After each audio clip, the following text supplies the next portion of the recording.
Coach, I know it's typical to say nothing changed at halftime, but something clearly changed with this team. How did you kind of keep this team locked in and make this comeback possible? Well, I think the biggest thing is we didn't get discouraged by the first half, and that would have been easy to do.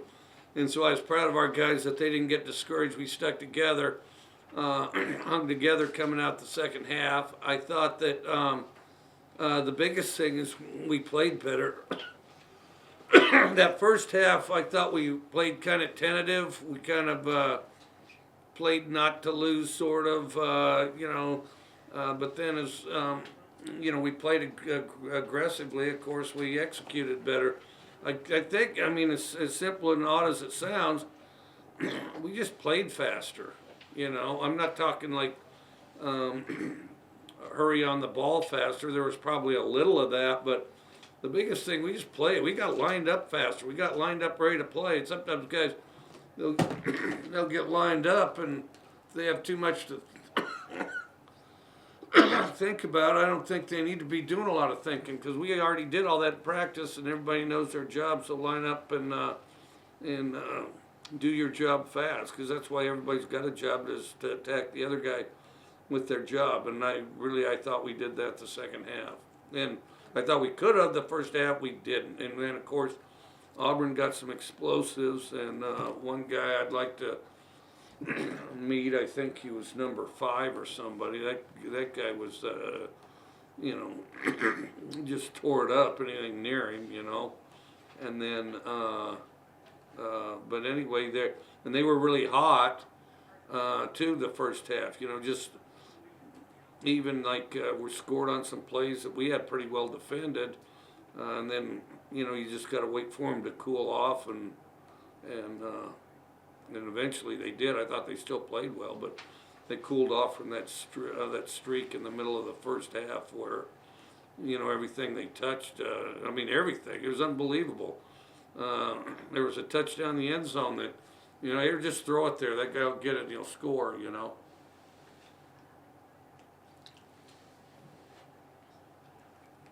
Stefan, go ahead.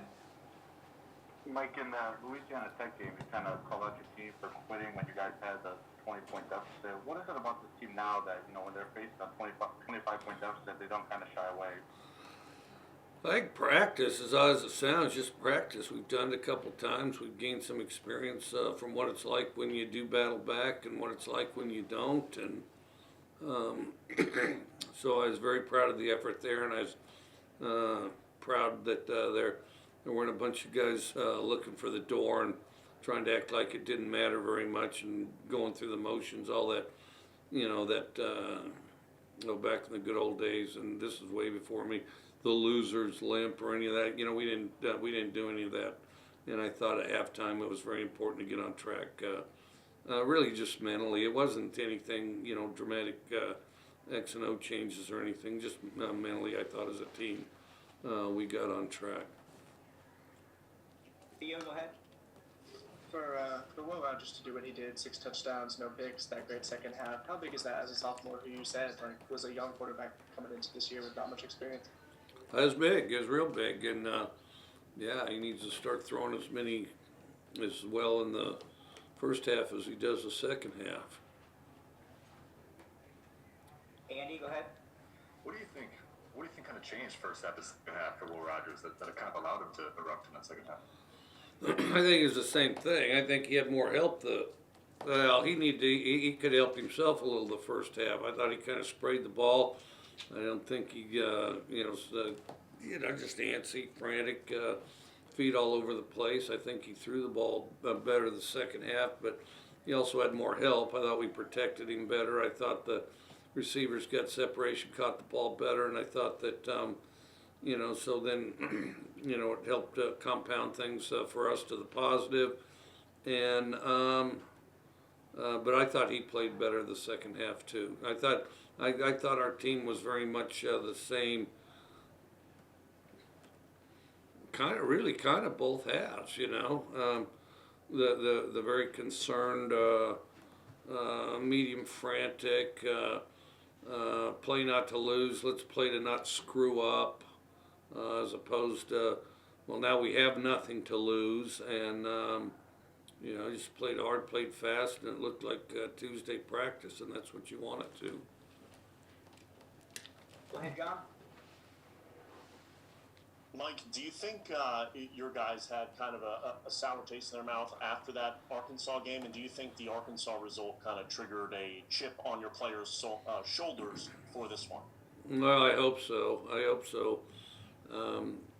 You know, we had a little help both directions, but we felt like we should have beat Arkansas. Chrissy, go ahead. Can barely hear. I could barely hear. I said Malik Keith and Jaden Wally were just two players who stepped up. What was your opinion on their performance tonight? Well, I thought Malik had a really good week of practice. I thought he had a very good week of practice, and I thought that was key. You know, because you know he invested effort-wise, focus this week. He had a really good week of practice. He's talented. Besides, then I thought that Wally. You know, he's kind of a. Wally's funny because if he gets hot and, you know, he can go on a streak, go on a run, where it's kind of in your best interest to get him the ball. I thought, you know, and we did. You know, I think that the ball did find him, you know, when he was in that hot streak, and I thought that helped us. Steve, go ahead.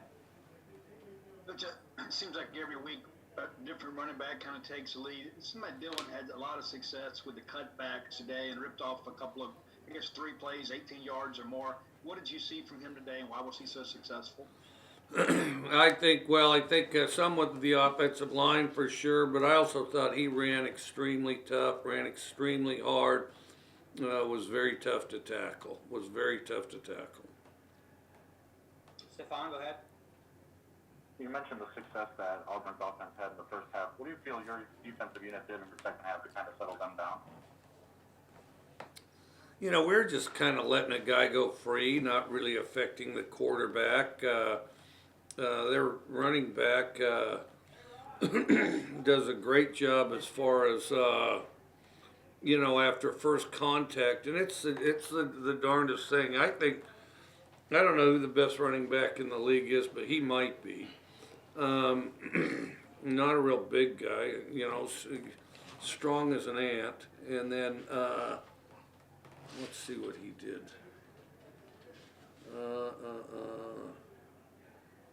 Yeah, I'll tell you. Well, that guy, Tank Big, he's got a quality where when he gets the ball, it's almost like he sort of backpedals while holding his balance and waits till he can sort of come off and find a crease. I mean, just because you hit him and he's supposed to go down, that guy, he just doesn't go down. And so we did a better job finishing the play the second half. Andy, go ahead.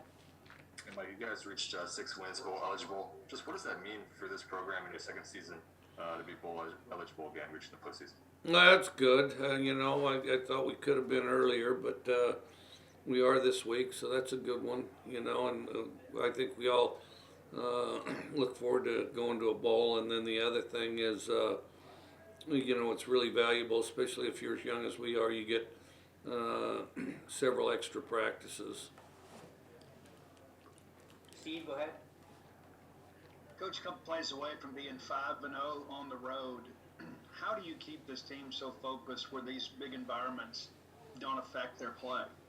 Try to keep the routine the same as it is at home. And then, you know, the other thing that's been a little helpful is I haven't sidetracked them with a bunch of extra information that it's supposed to be a problem, you know, because I've been a part of staffs and things where, you know, they start talking about everything from the weather to the heaters to the, you know, whether it's going to rain, whether it's not, and, you know, you just try to focus on the work at hand and the job rather than a bunch of extra stuff you can't control, because, I mean, I don't know how a guy's, you know, all of a sudden, you know, hey, it's going to be really loud at Auburn. There's going to be a bunch of orange stuff. Oh, okay. Well, I'm going to mentally set my mind for that, because then that'll be perfect. I'll be ready. I mean, I used to do that myself, but then it's after a couple of years, it's occurred to me, what are they going to adjust exactly? I mean, I'm going to, I'm going to listen very closely for them to yell loud. I mean, I got to where, just kind of leave it at expectation more than something to clutter things with.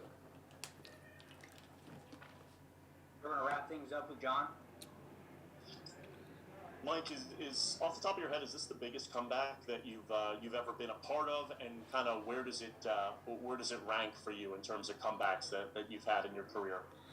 It's not the biggest, but it's a pretty big one, and you guys can do the math on all that, but it's a pretty big one, and especially here at Auburn and the great program, great tradition they have, and you guys see all the banners and numbers and years up there, and if 3/4 of them are correct, it's intimidating. So anyway, but it was a great game, great comeback. Just stick to it, and I thought we got better today.